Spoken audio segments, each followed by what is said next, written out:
Hello, for today's example, I'll be solving the eigenmodes of a thin rod with the boundary conditions, one end being clamped while the other end is free.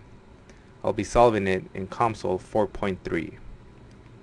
So I'll be solving this model in 3D space, which is already selected. I will hit next. I will choose solid mechanics module. I'll add it to my physics.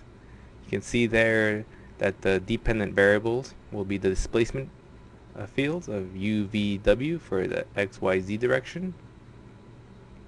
I'll hit next. I'll be doing an eigenfrequency study, and I'll hit finish. So under geometry, I'll build my thin rod. So out of all the primitive geometries, I'll choose cylinder.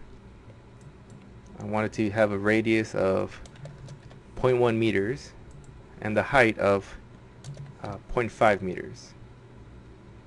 And I'll build all, and you can see there that it's built. For my materials, I'll choose aluminum, so I'll have built-in, and then you can see there it has aluminum properties. You can quickly see what properties it already has in there. I'll add it to my model.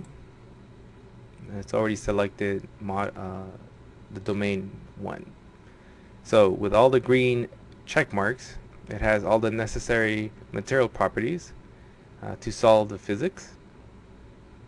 So next I'll move on to the physics part of COMSOL, and here we see that it automatically adds 3 nodes. So the white node is for the body, which it solves for, and you see here it's assuming it's a linear elastic material. It's isotropic. The modulus, the Poisson's ratio, and density are all from the material that we chose under the materials node. But you can also, if you wanted to, input your own values there. But we'll leave that as is. It assumes for the boundary conditions it's all free for now, and initial values of 0. But since we have a fixed constraint on one end, I'll choose that boundary condition under here, and you can see that it adds it. Now I'll add this surface, and I'll left click on it to highlight it, and right click to add it to my boundary selection. You can see there it assumes that it's fixed, u equals 0, the displacement field is 0, and that's the only condition, boundary condition I'll have, while the rest will remain free, as you can see there. So the rest are free while 4 is overridden with the fixed constraint there. So under mesh, I'll just slightly make it a finer mesh. So in this case, build all, and you can see there it's built. And under eigenfrequency, I want to solve for the first 15 modes. So I'll type 15 there, and then I'll right click and hit compute.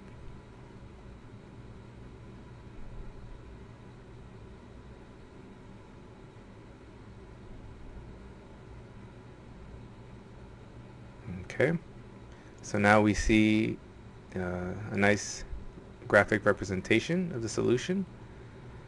So we see here under eigenfrequencies, it has a list of the first 15 eigenfrequencies.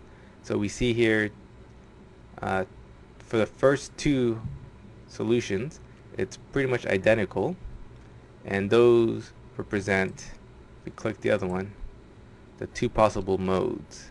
So if we look at it straight ahead on, you see the first mode will get displaced in one direction, and if I choose the other mode, it's perpendicular to the first mode, meaning it's pretty much the first 3 modes in the x or in the y direction. And we can choose other random eigenfrequencies, and we turn it to the side, and you can see the nice displacement. And we choose another one, You can see that's a type of radial mode there.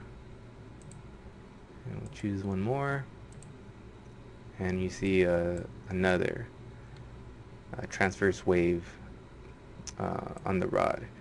So a few things to note is we see that this displacement here at this end is at 0, which fulfills our fixed constraint, while the other end is allowed to be free and allowed to move at will. So under the mode shape here, we can open it, and we see that's chosen a surface, and here you can also see that it's chosen a deformation. So we can, so if we kind of zoom in a little bit, we see a black line, a black frame representing the original object that we drew, and because the deformation is chosen, it actually deforms the object to give you nice images. Another thing to note is that the color here, we see the scale, it says it's in meters, and we see that the bright red is 3.47 meters, and that's physically impossible, but these are just arbitrary values that COMSOL has used to represent the displacement, just arbitrary units, and you shouldn't take those into to consider them as actual results, since we never actually placed any real forces in our problem.